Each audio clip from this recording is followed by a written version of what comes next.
Assalamualaikum warahmatullahi wabarakatuh. Perkenalkan, saya Ardaleva Nurul Insani dan teman saya Raya Rahmawati Ruhiyat. Kami dari kelompok 3 akan memaparkan mengenai materi tindak tutur.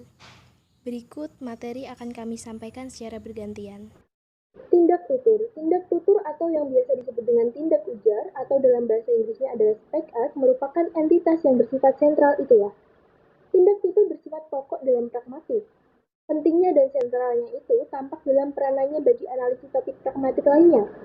Tindak tutur merupakan dasar bagi analisis topik-topik pragmatik lainnya seperti paragrafan, periksipan, implikator percakapan, prinsip kerjasama, prinsip kesantunan, dan lain sebagainya.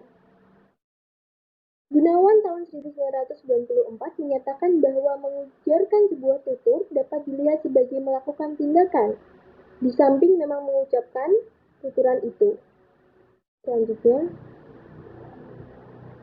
Leitch tahun 1983 mengungkapkan bahwa sebuah tindak tutur hendaknya mempertimbangkan 5 aspek situasi tutur yang mencakup penutur dan mitra tutur, konteks tuturan, tujuan tuturan, tindak tutur sebagai bentuk tindakan atau aktivitas, dan tuturan sebagai produk tindak verbal. Kemudian selanjutnya, tindak tutur menurut para ahli.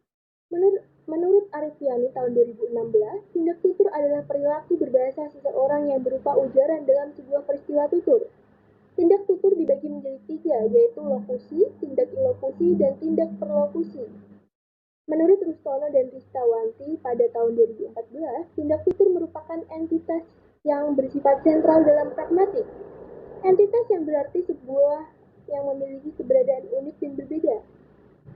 Kemudian yang ketiga, tindak tutur pertama kali dicetuskan oleh Austin pada tahun 1962, yang kemudian dikembangkan oleh Charles pada tahun 1969. Austin menyatakan bahwa pada dasarnya saat seseorang mengatakan sesuatu, dia juga melakukan sesuatu.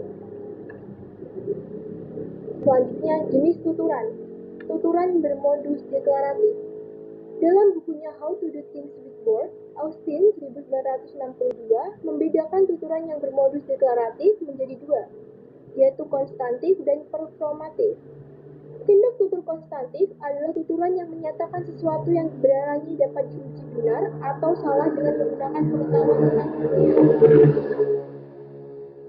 tindak tutur performatif, yaitu adalah tuturan yang merupakan tindakan melakukan sesuatu dengan membuat tuturan itu. Dan Wijayana tahun 1996 mengungkapkan juga bahwa tuturan yang mengutarakan digunakan untuk melakukan sesuatu yang dinamakan performatif. Saya, Raya Rahmawati Ruhiyat, akan melanjutkan menjelaskan materi mengenai jenis tindak tutur.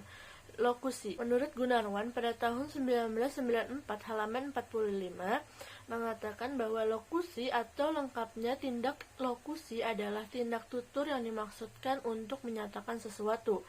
Lokusi semata-mata merupakan tindak tutur atau tindak bertutur, yaitu tindak mengucapkan sesuatu dengan kata dan makna kalimat sesuai dengan makna kata itu di dalam kamus dan makna kalimat itu menurut kaidah sintaksisnya. Ilokusi. Menurut Austin pada tahun 1962 dan Gunarwan pada tahun 1994, ilokusi atau tindak ilokusi adalah tindak melakukan sesuatu. Berbeda dengan lokusi, tindak ilokusi merupakan tindak tutur yang mengandung maksud dan fungsi atau daya tuturan. Perlokusi. Tuturan yang diucapkan seorang penutur sering memiliki efek atau daya pengaruh atau perlocutionary force. Efek yang dihasilkan dengan mengujarkan sesuatu itulah yang oleh Austin pada tahun 1962 halaman 101 dinamakan tindak perlokusi. Selanjutnya, tindak tutur yang tidak terhitung jumlahnya. Pertama, tindak tutur representatif. Tindak tutur representatif adalah tindak tutur yang mengikat penuturnya akan kebenaran atas apa yang diujarkannya. Jenis tindak tutur ini kadang-kadang disebut juga tindak tutur asertif. Kedua, tindak tutur direktif. Tindak tutur direktif kadang-kadang disebut juga tindak tutur impositif, adalah tindak tutur yang dimaksudkan penuturnya agar mitra tutur melakukan tindakan yang disebutkan di dalam tuturan itu. Tuturan-tuturan seperti memaksa, meminta, menyuruh, menagih, mendesak, memohon, menyarankan, memerintah, memberikan aba-aba, dan menantang termasuk ke dalam jenis tindak tutur direktif. Ketiga, tindak tutur ekspresif atau evaluatif. Tindak tutur ekspresif adalah tindak tutur yang dimaksudkan penuturnya agar ujarannya diartikan sebagai evaluasi tentang hal yang disebutkan di dalam tuturan itu. Fraser pada tahun 1978 menyebutkan tindak tutur ekspresif dengan istilah evaluatif. Tuturan-tuturan seperti memuji, mengucapkan terima kasih, mengkritik, mengeluh, menyalahkan, mengucapkan selamat, dan menyanjung masuk ke dalam tindak tutur ekspresif atau evaluatif. Keempat, tindak tutur komisif. Tindak tutur komisif adalah tindak tutur yang mengikat penuturnya untuk melaksanakan apa yang disebutkan di dalam tuturannya. Berjanji, bersumpah, mengancam, menyatakan kesanggupan, berkaul, menawarkan merupakan tuturan yang termasuk ke dalam jenis tutur komisif. Kelima, tindak tutur deklaratif. Tindak tutur deklaratif adalah tindak tutur yang dimaksudkan penuturnya untuk menciptakan hal seperti status, keadaan, dan sebagainya yang baru. Untuk memperoleh istilah yang paralel, Fraser pada tahun 1978 menyebut jenis tindak tutur ini dengan istilah establishive atau isbati. Tuturan-tuturan dengan maksud mengesahkan, memutuskan, membatalkan, melarang, mengizinkan, mengabulkan, mengangkat, menggolongkan, mengampuni, dan memaafkan termasuk ke dalam jenis tindak tutur deklaratif. Yang terakhir adalah tindak tutur vernakuler dan tindak tutur seremonial. Tindak tutur vernakuler adalah tindak tutur yang dapat dilakukan oleh setiap anggota masyarakat tutur.